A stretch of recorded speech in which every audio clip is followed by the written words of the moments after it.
Sesiapa yang tak solat penuh, maka orang itu dikira fasik. Semua orang fasik di kalangan umat Nabi Muhammad, walaupun dia Islam, kalau Dajjal keluar, dia akan ikut Dajjal, wal'iyazubillah. Maka fitnah yang paling malang sekali adalah bila Dajjal keluar pada masa manusia tidak ada makanan dan minuman, tidak ada agama, tidak ada ilmu dan iman, maka berbondong-bondonglah mereka mengikuti Dajjal.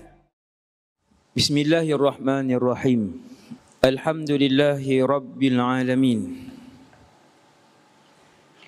Wassalatu wassalam ala ashrafil anbiya'i wal mursalin wa ala alihi wa sahbihi ajma'in. Wa la hawla wa la quwwata illa billah al-aliyyil azim.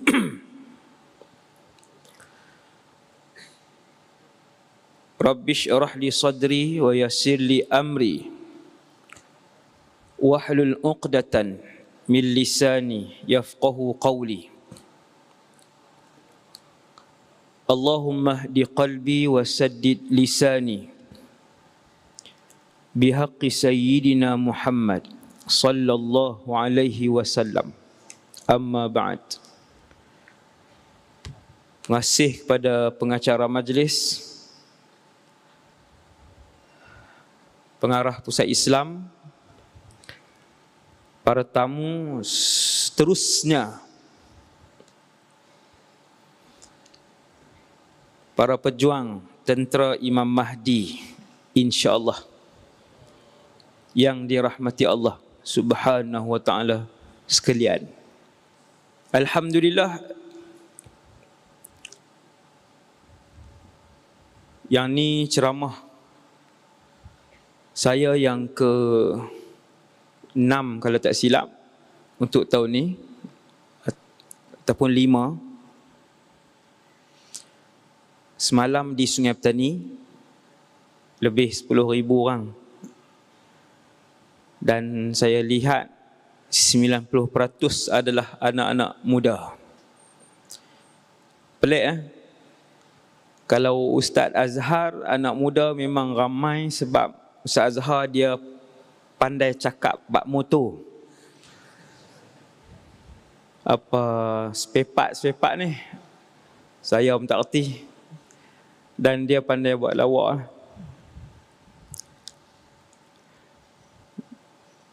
Hari itu di Melaka 80,000 orang.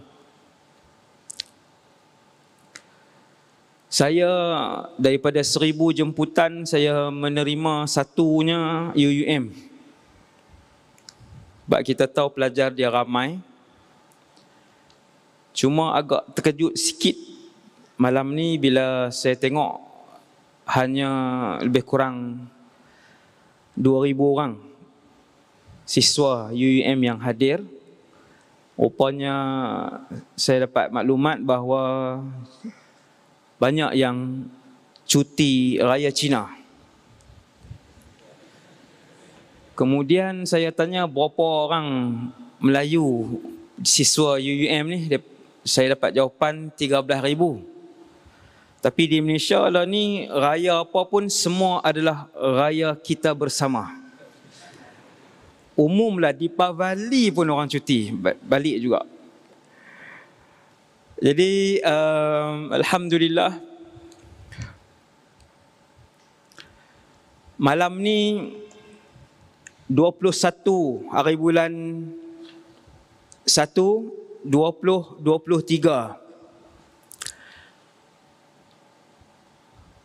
ada 2 benda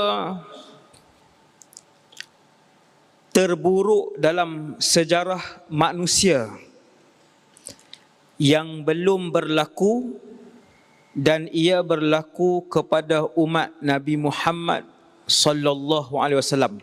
Jadi dengar elok. Ada 2 benda paling malang dan paling buruk untuk dihadapi oleh sejarah manusia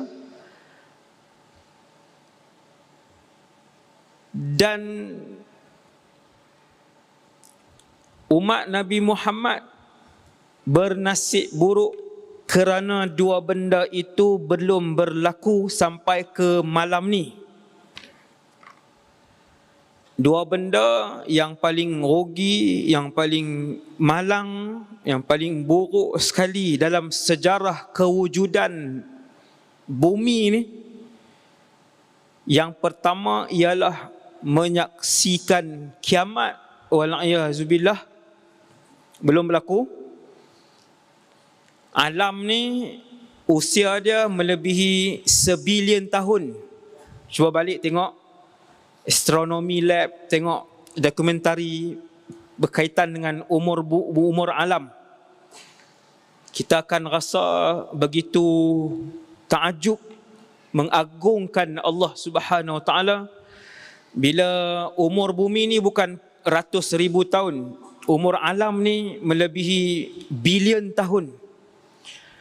Sejak bilion tahun, perkara yang pertama ni belum berlaku, iaitu menyaksikan kiamat.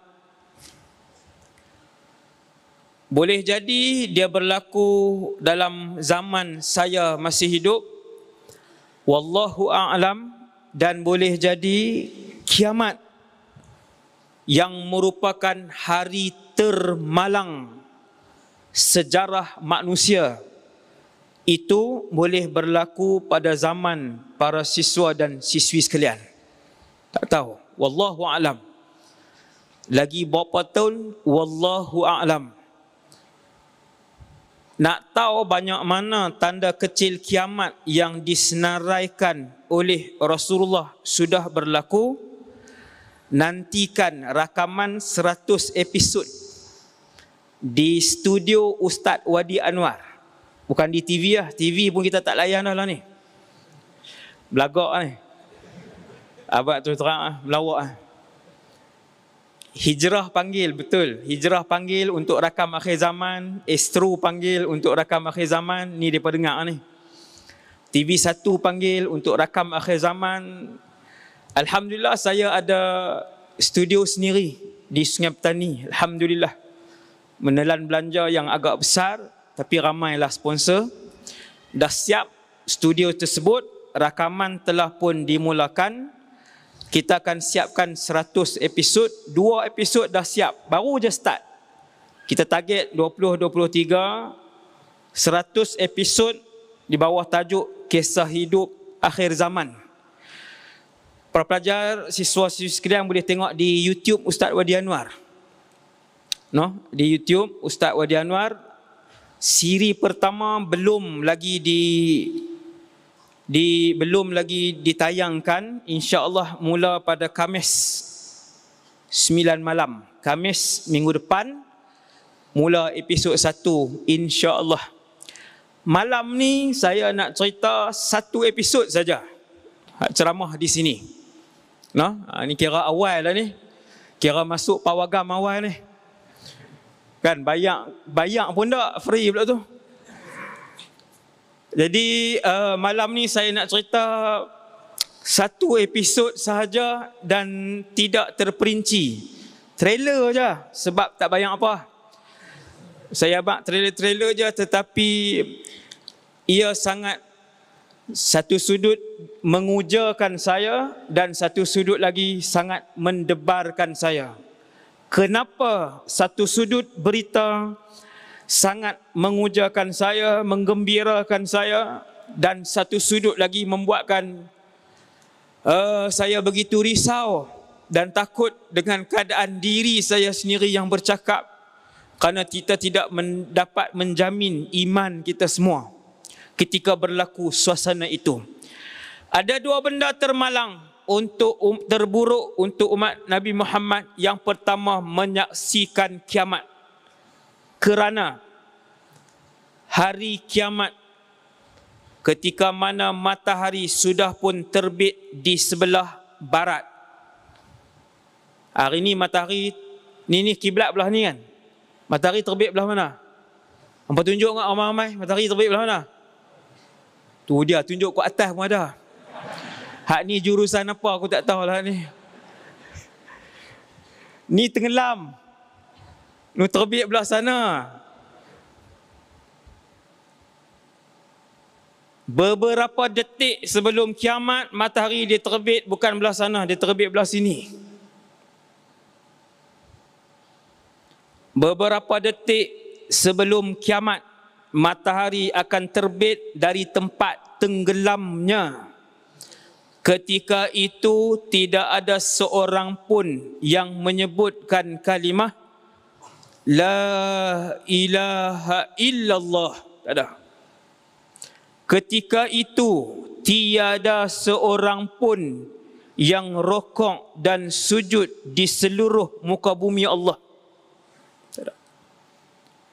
Waktu itulah bintang berguguran. Bintang. Para pelajar sekalian, bilangan bintang lebih banyak daripada bilangan butiran pasir pada 7 lautan dunia. Yang ni fakta. Rajin-rajin tengok dia komentari astronomi, rajin-rajin tengok. Kita akan rasa takjub dengan kekuasaan Allah yang maha luas alam yang Allah cipta ni. Apabila mula bintang berguguran, kamu bayang tengok. Sebiji bintang 1,000,000 kali lebih besar daripada bumi ni. Sebiji je gugur, sebiji je. Idzas samaa'un fatarat wa idzal kawakibun tatharat wa idzal biharu fujjirat. Itu semua tu menceritakan tentang suasana kiamat, kata Allah, ketika mana bintang-bintang dan gugusan-gugusan bintang, bukan seketul, gugusan itu diluruh dan diruntuhkan oleh kami, digugurkan oleh Allah Subhanahu wa ta'ala. Sehingga ketika mana kafir melihat suasana kiamat, ketika seorang ibu yang mengandung menyaksikan kiamat, keluar dan luluh isi kandungan perut dia tanpa dia sedar kerana kedahsyatan kiamat. Yang ni benda terburuk dan termalang, paling buruk dalam sejarah manusia yang akan dihadapi oleh umat Muhammad sallallahu alaihi wasallam. Para pelajar sekalian, seandainya wal'iyazubillah satu hari nanti kita menyaksikan kiamat, wal'iyazubillah, ketahuilah bahawasanya kamu ketika itu adalah kafir sekafir-kafir makhluk. Sebab kiamat tidak akan disaksikan oleh orang Islam. Takkan. Walaupun orang Islam tu dia hanya sebut la ilaha illallah Muhammadur Rasulullah, tak pernah semayang 1 rakaat seumur hidup, dia tetap Islam dan takkan saksikan kiamat. Ramai dalam masjid ni kata, lega aku tak semayang pun. Berlambak tak semayang, subuh lagi lah. Tapi ceramah fitnah akhir zaman mai. Yang tu yang kemas tu. Maghrib ni kira minggu ni baru maghrib ni. Baru maghrib ni semayang. Dia kata tak apalah ustaz, janji Islam masuk neraka dulu, lepas tu masuk syurga. Dia ingat masuk neraka ni main tembak paintball kot. Dia ingat neraka ni main lawan jentik telinga dengan malaikat. Malaikat Zabaniah jentik telinga, dia jentik telinga malaikat Zabaniah. Neraka ni api, cik oi. Api. Kamu ambil lilin sebatang, lilin satu bukan 1,000,000 batang. Lilin sebatang letak 20 saat. Hasbunallah wa ni'mal wakil. Siapa yang tinggal semayang subuh tadi, ambil lilin sebatang, letak jari dia 30 saat, bukan 60 tahun. Kemudian tengok apa jadi pada jari dia. Hasbunallah wa ni'mal wakil. Hilang jari ni, 30 saat, hilang bentuk jari. Kalau setahun, kata yang kata tak apa tadi ni, memang rahmat Allah. Siapa yang pernah sebut La ilaha illallah Muhammad Rasulullah, dia takkan kekal dalam neraka. Dia takkan saksikan kiamat, kerana suasana kiamat hanya akan dilihat oleh kafir original sahaja. Lah banyak barang tiruan. Kafir totok sahaja yang akan melihat kiamat. Sesiapa umat Nabi Muhammad yang menyaksikan kiamat, ketahuilah bahawa dia akan kekal dalam neraka Jahannam buat selama-lamanya. Sebab tu saya umumkan kepada para pelajar, siswa-siswi sekalian, benda pertama yang paling menggerunkan umat akhir zaman ni yang tajuk fitnah akhir zaman ni. Ingat elok-elok, ni ada rakaman, alhamdulillah. Bagi kawan-kawan dengar, alhamdulillah. Saya pun tak tahu pasal apa orang-orang muda suka dengar ceramah saya, walaupun saya tak reti buat lawak. Alhamdulillah. No? Jumlah tontonan dalam TikTok, jumlah tontonan Ustaz Wadi Anwar mencecah 1.9 bilion. Bukan M, B. Alhamdulillah. Semua anak muda, 90% anak muda, mereka nak dengar apa persiapan akhir zaman. Cuma yang kita risau, ceramah akhir zaman game main juga 4 jam sehari. Ceramah akhir zaman suka dengar, tapi hutang kawan RM20 tak bayar juga. Ni banyak kan? Top up 50, hutang 20 tak boleh bayar. Okey. Kemudian tu benda pertama selesai. Tu trailer tu. Orang sebut apa, trailer ke thriller? Trailer. Sama macam kontainer tu lah. Itu trailer baru tentang kiamat. Itu tak masuk cerita kiamat. Yang tu nanti dalam kisah hidup akhir zaman. Yang 100 episod tu, ending 5 episod, semua cerita kiamat. Suasana kiamat. InsyaAllah saya akan perincikan dalam episod tu. Pakat tunggulah, pakat doa. Doakan pada Allah SWT untuk saya sihat. Allah Ta'ala bantu saya bercakap untuk memandaikan umat Nabi Muhammad, bagi tahu umat Nabi Muhammad. Habis satu keadaan yang pertama yang paling buruk yang akan dihadapi oleh umat Nabi Muhammad, siapa? Wallahu a'lam. Zaman siapa? Wallahu a'lam. Tapi umat Nabi Muhammad sallallahu alaihi wasallam. Nombor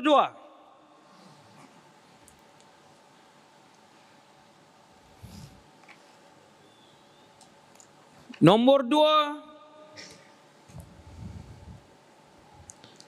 saya yakin para siswa-siswi boleh teka dah saya nak cakap apa. 15 minit saya akan huraikan benda yang kedua ni, iaitu satu ujian terbesar sehinggakan berapa puluh ribu tahun yang lalu Nabi Nuh alaihissalam, Adam, Idris, Nuh kan awal. Nabi Nuh alaihissalam telah pun berdoa kepada Allah, wahai Allah, selamatkan aku dan umat aku daripada fitnah ini. Padahal fitnah ni bukan berlaku zaman dia. Fitnah kedua terburuk, termalang yang akan saya sebutkan ini berlaku pada zaman umat Nabi Muhammad sallallahu alaihi wasallam. Umat Nabi Muhammad sudah berusia malam ni lebih kurang 1444 tahun. Dan fitnah kedua ini belum berlaku. Saya yakin bila saya buat muqaddimah macam tu, semua boleh teka fitnah itu apa. Nama fitnah itu adalah Fitnatud Dajjal. Fitnah tu nama dia Fitnah Dajjal.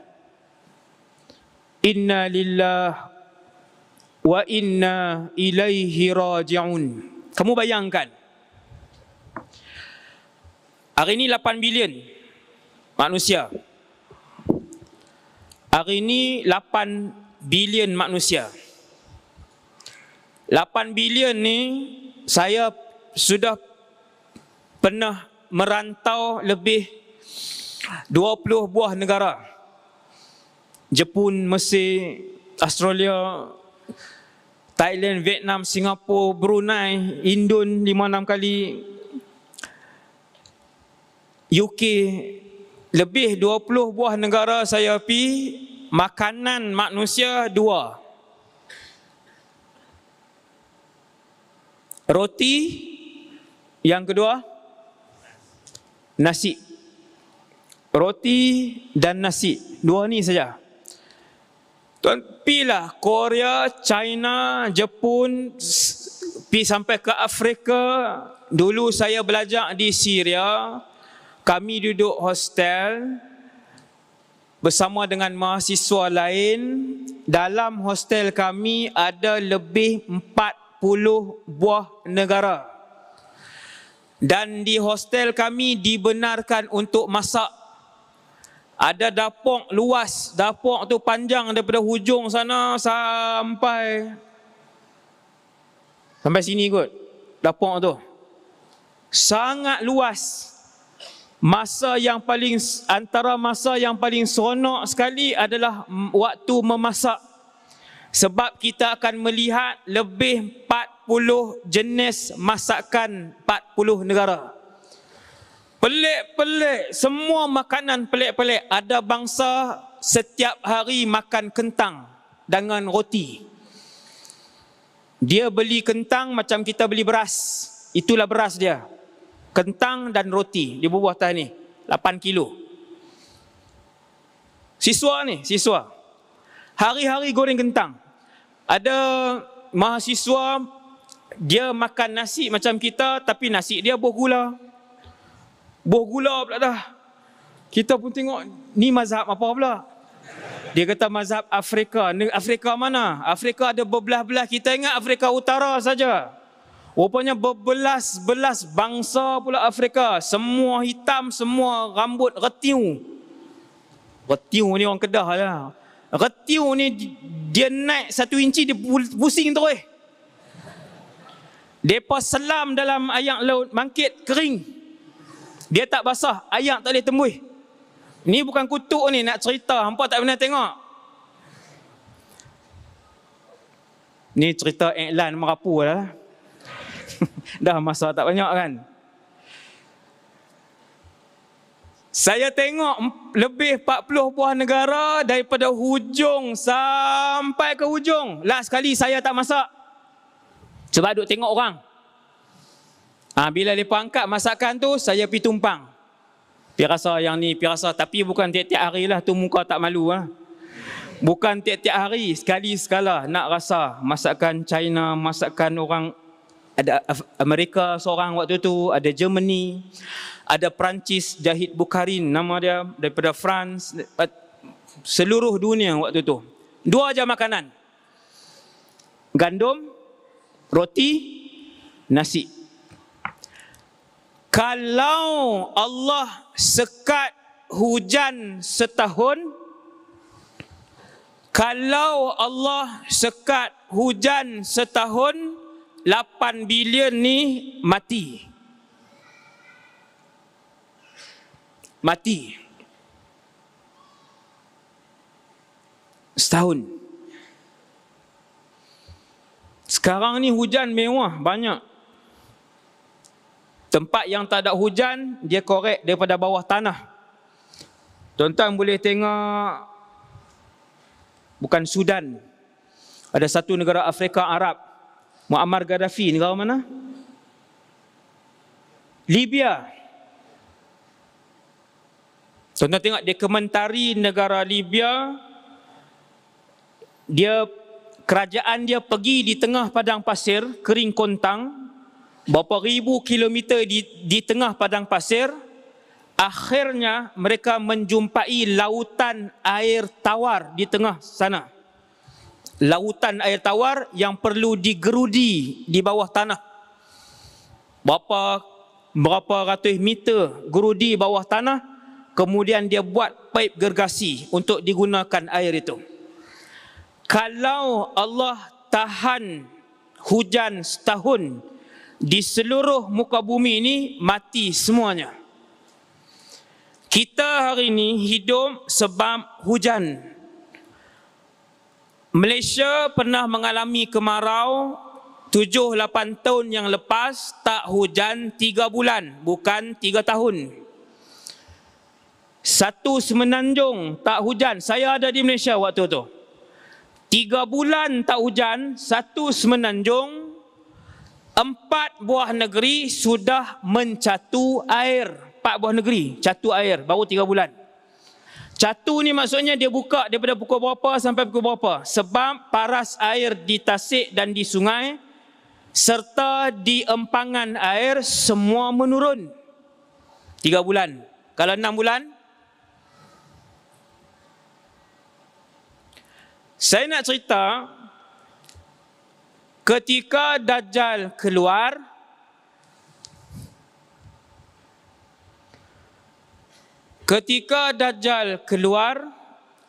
beberapa tahun sebelum dia keluar, mengisytiharkan dirinya Tuhan.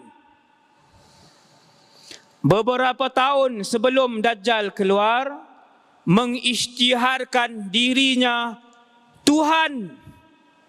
Wal'iyahzubillah. Kemarau mula berlaku. 1 tahun kemarau, 1/3. Tahun kedua, 2/3 kemarau. Tahun ketiga, total tidak hujan setahun. Itulah antara suasana yang akan berlaku. Sesiapa yang menyebutkan La ilaha illallah, dia tidak akan diberikan secawan pun air. Takkan. Setiap daerah di atas bumi ini akan didatangi Dajjal. Dajjal bawa bersama sihir untuk menurunkan hujan. Dajjal bawa bersama sihir, dia boleh tumbuhkan tumbuh-tumbuhan pada masa dia hulurkan tangan dia saja. Dia buat macam tu je.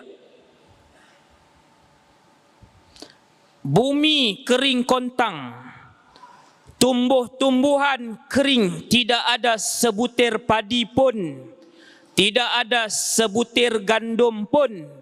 Ketika Dajjal sampai dan berucap, kalau siapa sebut La ilaha illallah, tidak akan diberikan sebutir beras dan tidak akan diberikan secawan pun air.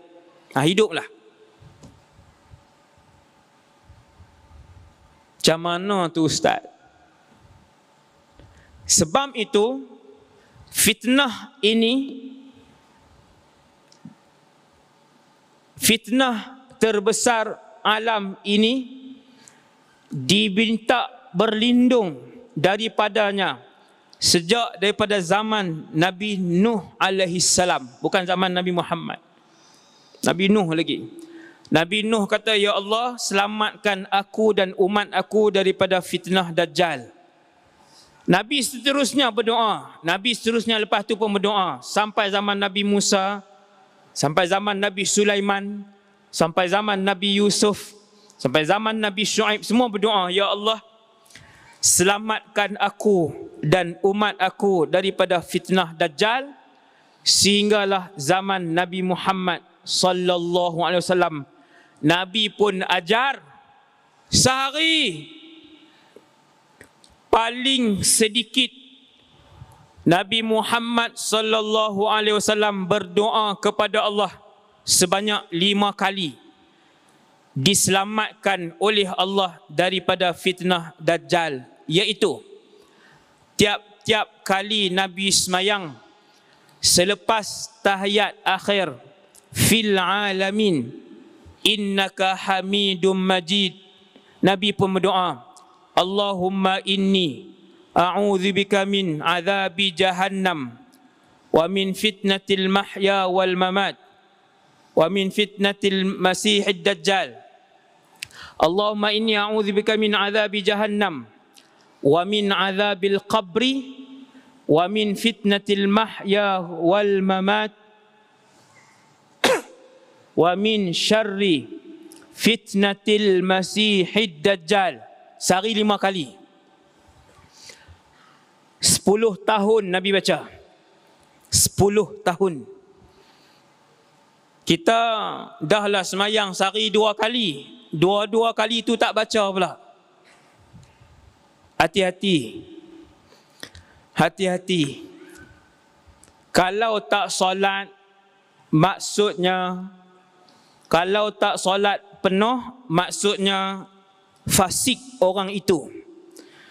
Sesiapa yang tak solat penuh, maka orang itu dihukum fasik. Saya ulang sekali lagi. Sesiapa yang tak solat penuh, maka orang itu dikira fasik. Semua orang fasik di kalangan umat Nabi Muhammad, walaupun dia Islam, kalau Dajjal keluar, dia akan ikut Dajjal, wal'iyazubillah. Ambil perhatian siap-siap. Ambil perhatian siap-siap. Dajjal kata, ketika aku dibebaskan, sekarang ni Allah ikat tubuh Dajjal. Allah yang ikat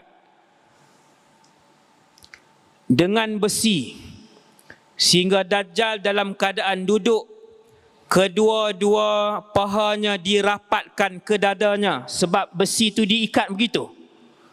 Besi, rantai besi diikat sampai paha Dajjal dirapatkan ke dada, kemudian diikat lagi. Kedua-dua tangan Dajjal dirapatkan ke sisi muka macam ni. Jangan bayang saya pula. Kata dia ni mesti pernah jumpa ni. Bukan. Hadis Nabi. Nabi yang cerita. Tangan dia beginilah ni. Kemudian diikat. Tak boleh bergerak. Yang mengikatnya itu ialah Allah Subhanahu wa ta'ala.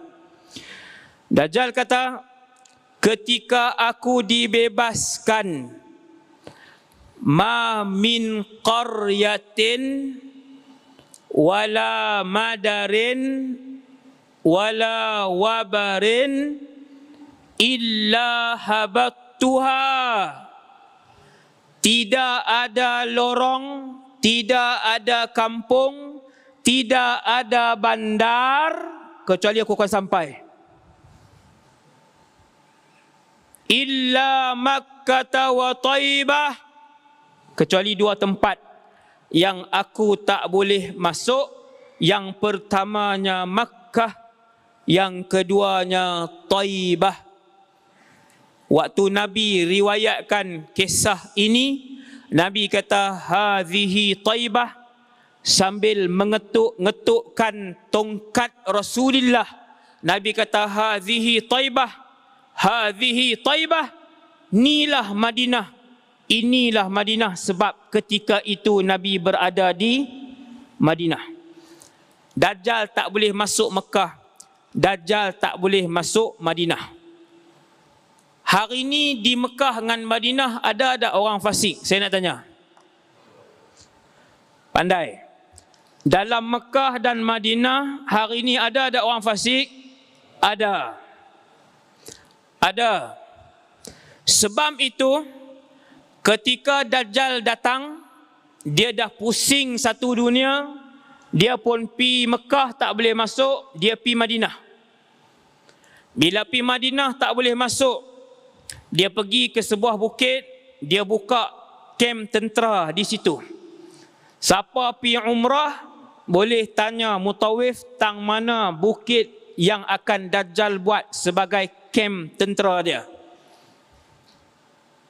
Bila Dajjal tak boleh masuk Madinah, dia buat kem tentera. Selepas dia buat kem tentera, diketuk bumi Madinah. Bumi Madinah berlaku gegaran sebanyak 3 kali.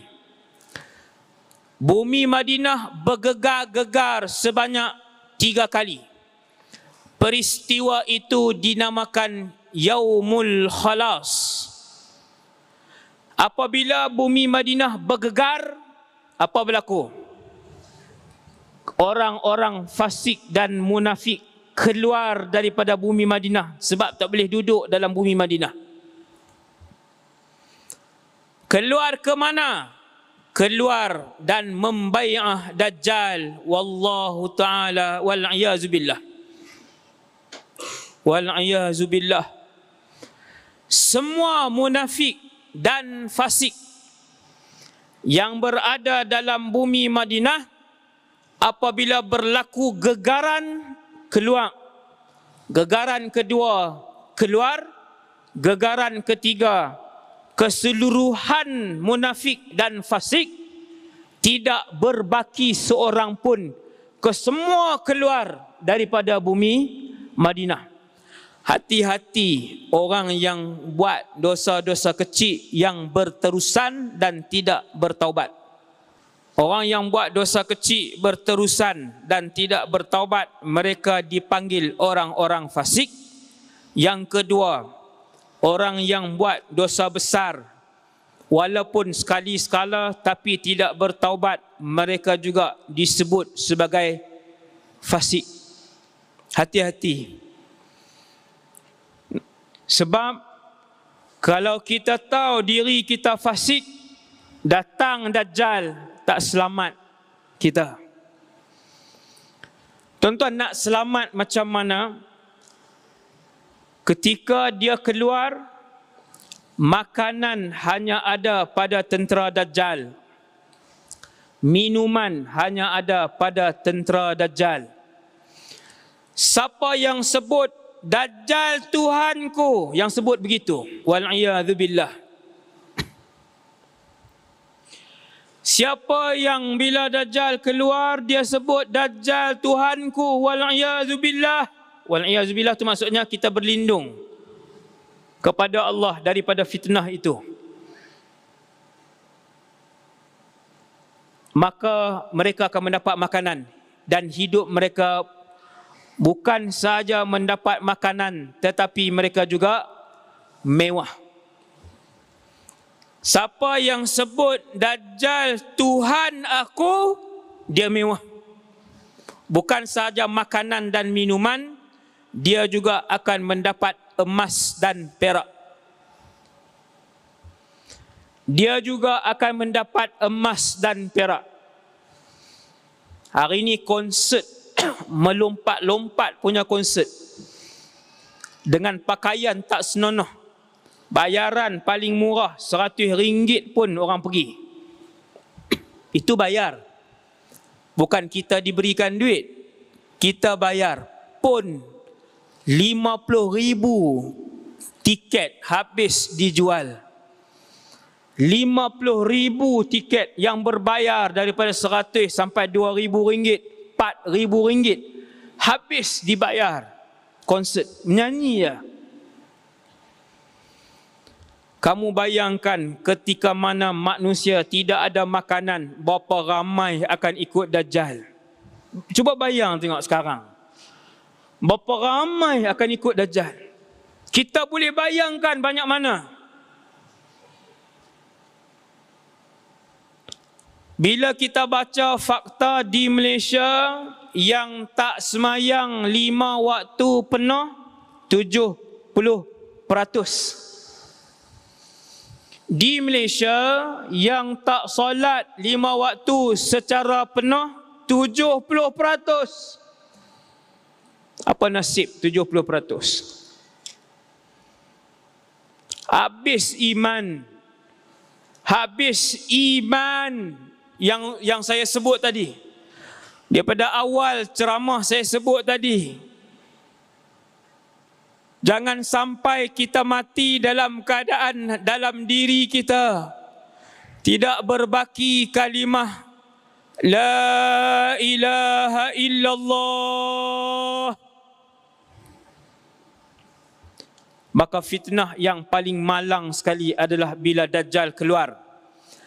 Pada masa manusia tidak ada makanan dan minuman, tidak ada agama, tidak ada ilmu dan iman. Tidak ada ilmu dan iman. Maka berbondong-bondonglah mereka mengikuti Dajjal. Ramai ikut. Yang tu saya baru sebut satu saja. Ujian Dajjal, satu je saya sebut. Saya tak sebut lagi Dajjal dia pi ke orang sihir, raja sihir alam. Raja sihir dunia. Dajjal laknatullahi alaih. Raja sihir dunia. Dia pi ke orang, dia kata fulan, dia panggil orang tu nama. Mak ayah kamu mana? Mati. Kalau aku hidupkan mereka sekarang, aku hidupkan sekarang, maukah kamu beriman dengan aku? Tuan-tuan, kita rindu ayah kita. Kita rindu mak kita, lama dah kita teringat. Teringat makan nasi dengan mak kita, keluar berjalan dengan ayah kita, kita melawat dengan mak ayah kita, kita teringat, lama rindu. Dajjal, dia tidak pernah berupa, wajah dia satu saja. Dia tak pernah berupa, wajah dia satu je. Dia datang, dia kata, fulan, kalau aku hidupkan ibu dan ayah kamu sekarang, maukah kamu menyebut aku Tuhan? Laki tu kata, ya. Bagilah hidup. Dajjal pun pergi dekat kubur ibu dan ayah kawan ni. Dia kata, hidup. Satu ya, tak payah bertapa di Gunung Jerai. Tak payah pergi sebulan Gunung Jerai. Satu kataan je. Dia kata, hidup. Bangun dua-dua orang. Bangun. Dan ibu dan ayah tu pun kata, ya bunai anak. Dia kata, alung. Beriman dengan dia ni Tuhan kamu. Itba'hu fa innahu rabbuk. Ini hadis Nabi. Saya duk terjemah kepada siswa-siswi sekalian hadis Rasulullah. Dia kata, alung, mak ayah ni, ikut dia ni. Dia ni Tuhan kamu. Maka si anak tadi pun ikut Dajjal.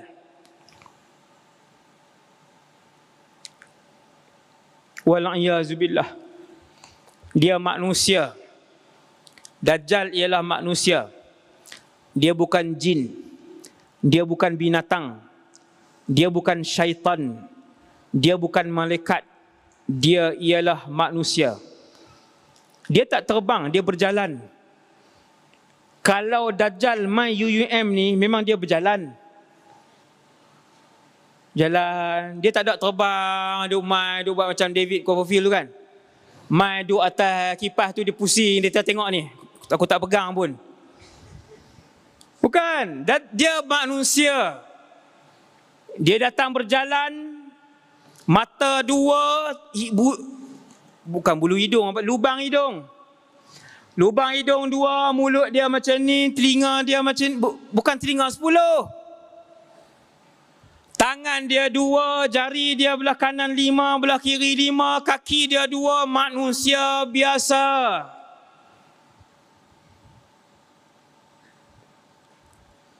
Dia manusia biasa, rupanya rupa manusia biasa, matanya 2. Dia tak bercakap melalui telinga. Kau dia cakap ni di sini, dia bercakap di sini.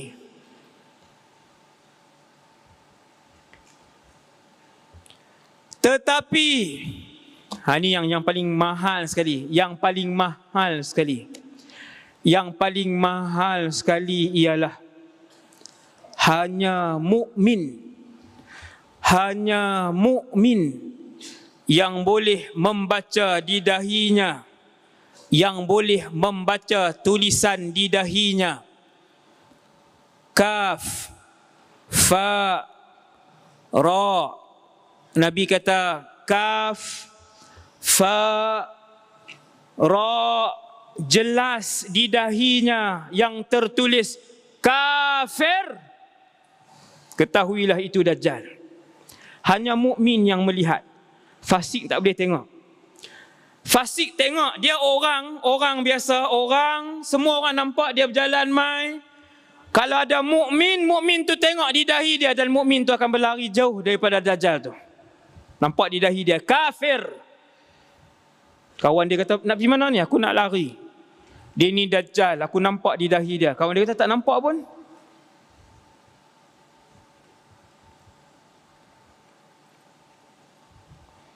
Hanya mukmin saja boleh tengok. Dia adalah tulisan.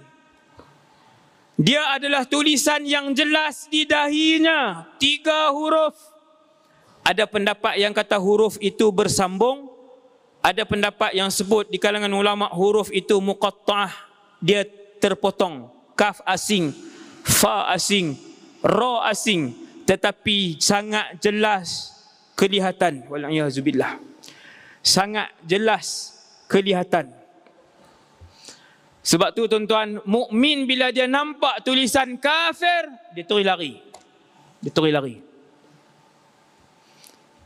Dan kesemua orang mukmin akan selamat daripada fitnah Dajjal. Selamat, insya-Allah. 3 persiapan yang ulama gariskan. Yang pertamanya persiapan iman. Persiapan iman yang kuat, kepercayaan kepada Allah. Iman ini akan terbentuk dalam diri kita apabila kita membanyakkan amalan soleh dan ibadat yang ikhlas kepada Allah Subhanahu wa taala. Iman ini akan terbentuk apabila kita selalu mengagungkan Allah Subhanahu wa taala melalui zikir dan bacaan Quran kita. Iman ini akan terbentuk apabila kita selalu memikirkan kekuasaan Allah Subhanahu wa taala. Iman. Maka bina iman. Yang kedua ilmu. Siswa-siswi sekalian kena belajar ilmu, kena mengaji tauhid, kena mengaji fiqh, kena mengaji tasawuf. 3 mata pelajaran ni dinamakan fardu ain.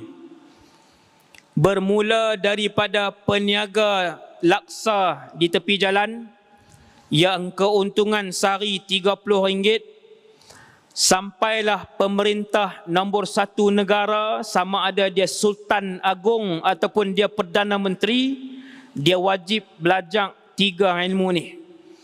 Yang pertamanya tauhid, yang keduanya fiqh, yang ketiganya tasawuf. Ilmu kena ada. Mesti belajar. Mesti kena mula. Seminggu ada 1 fiqh, 1 tauhid, 1 tasawuf. Dan yang ketiga persiapan kita ialah membaca surah Al-Kahfi pada tiap-tiap hari. Ayat 1 sampai 10, ayat 101 sampai ayat 110. Siapa yang belum mula, saya minta mula malam ni. Yang belum mula, mulalah malam ni. InsyaAllah selepas 40 hari para siswa-siswi start, kita akan nampak bagaimana Allah Subhanahu Wa Taala menjaga dan melindungi kita daripada anak-anak fitnah yang sudah mula keluar sebelum keluarnya bapa fitnah yang terbesar, iaitulah fitnah Dajjal. Anak-anak fitnah jumlah mereka ribuan ada sekarang ni. Ribuan anak-anak fitnah Dajjal. Baca Kahfi 2 tempat. Baca Kahfi 2 tempat. Yang pertama ayat 1 sampai ayat 10. Yang kedua ayat 101 sampai ayat 110. 10 ayat terawal dan 10 ayat terakhir, insya-Allah.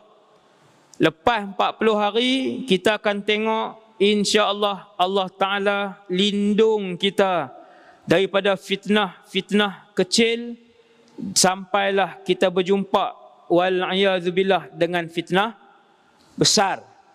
Syarat dia nak baca surah Kahfi, semayang jangan tinggal.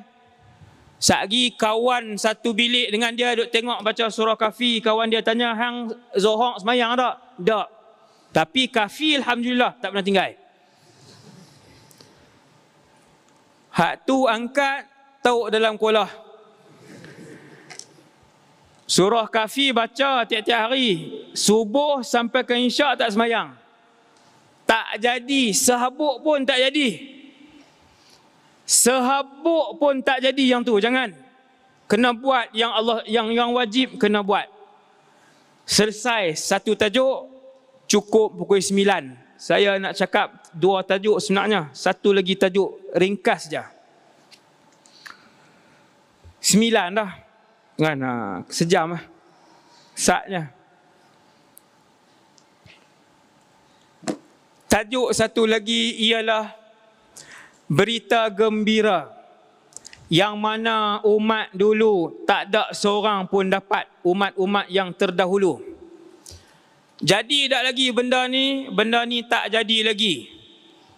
Allahu Akbar. Benda ni tak jadi lagi sampai ke hari ni.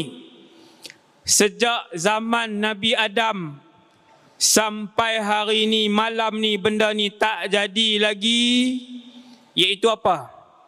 Iaitu umat Nabi SAW, kita, saya dan kita semua, kalau bernasib baik, umur panjang, kita akan hidup pada satu zaman dengan seorang Rasul Ulul Azmi hidup. Kerana Rasul itu belum mati. Dia lahir sebelum Nabi hidup, tapi sampai malam ni dia belum wafat. Rasul itu lahir sebelum Nabi Muhammad hidup, tapi sampai malam ni Rasul itu belum wafat. Akhir zaman nanti dia akan turun. Nama Rasul tu Sayyiduna Isa ibn Maryam ala nabiyina wa alaihi salatu wassalam. Nabi Isa. Nabi Isa ni bukan wali, bukan taraf wali, bukan taraf Nabi biasa, bukan taraf Rasul biasa, tetapi Nabi Isa ni 5 ketua-ketua Rasul, dia salah seorang. 5 ketua-ketua Rasul, beliau salah seorang, sallallahu alaihi wasallam. Iaitulah Isa ibn Maryam. Nabi kata, berita gembira untuk kamu, untuk kita semua malam ni, kalau kita sempat hidup pada zaman dia. Nanti bila dengar berita Nabi Isa dan Imam Mahdi sudah keluar, maka pergilah kepada mereka, kata Rasulullah, bila dengar berita Imam Mahdi sudah pun keluar dan dibai'ah, maka pergilah kepada mereka walau habwan ala salji. Nabi kata walaupun kamu terpaksa merangkak di atas salji, pergi. Walaupun kamu terpaksa merangkak di atas salji, sebab itulah peluang untuk berada di samping seorang Rasul. Allahu Akbar. Rasul duduk kat Rasul. Tuan-tuan, sarapan pagi dengan Rasul. Bayang tengok, naik kapal terbang dengan Rasul. Naik motor, nampak Nabi Isa, Assalamualaikum, Nabi Isa, salam, Nabi mana? Balik beli roti canai. Ni contoh, ni tak ada hadis. Saya buat contoh nak bagi tahu, kita akan hidup pada zaman itu dengan Nabi Isa bukan 3 bulan tau, 40 tahun. Ketika itu hanya yang memerintah agama Islam. Ketika itu tidak ada jenayah. Ketika itu tidak ada kezaliman. Ketika itu tidak ada maksiat. Ketika itu tidak ada kecurian satu pun di atas muka bumi Allah. Ketika itu yang mentadbir bumi ini ialah Isa ibn Maryam alaihi salam. Hatta, kata Nabi, sehingga tar'al ibilu ma'al usud, kamu tengok satu kawanan unta digembala, yang menggembala unta tadi ialah singa-singa. Wan numuru ma'al baqar, harimau-harimau bintang mengembala lembu. Wa yal'abu as-sibyanu ma'al hayyat, kanak-kanak main dengan ular pada zaman tu. Tak mudarat. Kemuncak keberkatan bumi, tidak ada kemudaratan dan maksiat atas muka bumi ketika itu. Tak ada curi selipar orang. Tak ada ambil melo dalam loka kawan dia. Tak ada pau sempo kawan. Tak ada hutang tak bayar. Tak ada. Subhanallah. Sehingga kan zakat pada zaman itu tidak tahu untuk diberikan kepada siapa. Semua kaya. Tak ada orang pakai saga. Oh, mak geram orang pakai saga geram. Tak ada orang pakai Myvi, lagi geram. Hak king tu kan, perasan king. Myvi tak ada. Paling koman waktu tu semua BM. Ni contoh lah. Contoh. Semua orang kaya, semua orang mewah. Subhanallah. Hidup pada zaman tu. Tapi tuan-tuan sekalian, nak sampai pada zaman Nabi Isa, kena lalu zaman Dajjal. Yang tang tu sakit. Yang tu sakit. Jadi, sebelum saya mengakhiri ceramah, kita buat persiapan. Kena buat persiapan. Yang pertama, persiapan iman. Ingatlah, iman. Banyak baca doa, banyak baca Quran, banyak zikir, banyak ibadat, banyak amal soleh. Yang kedua, persiapan ilmu. Ilmu. Kena start. Kena mula. Dan yang ketiga, buat persiapan dengan doa yang diajarkan oleh Rasulullah untuk benteng daripada Dajjal. Antaranya ialah bacaan 10 ayat awal Al-Kahfi dan 10 ayat akhir Al-Kahfi. Saya rasa sekadar tu dulu, secara ringkas, trailer kisah hidup akhir zaman. 100 episod, insya-Allah mula Khamis minggu depan jam 9 malam di channel YouTube Ustaz Wadi Anwar. InsyaAllah doakan, para siswa-siswi doakan saya sihat, doa saya rajin, doakan saya dibimbing oleh Allah Subhanahu wa ta'ala. Sekadar itu dulu saja. dan bilangan pun tambah sampai sana. Ni baru jadi 3,000. Hak nu geng semayang maghrib lambat kot, main lambat. Kata bila bukan nak main sini senang kan, lambat pula nak main nanti. Jadi yang tu saja. Terima kasih dan tahniah kepada semua yang hadir dalam majlis ilmu. Semangat saja tak cukup, tali pinggang hitam tak cukup. Kalau subuh tak semayang, perlu kepada iman yang kuat, ilmu yang mantap dan juga doa. Dengan doa-doa Rasulullah sallallahu alaihi wasallam. Sekadar itu dulu. Assalamualaikum warahmatullahi wabarakatuh. Perjalanan kehidupan manusia dalam menghadapi cabaran akhir zaman. Bagaimanakah manusia menempuhi kehidupan di akhir zaman?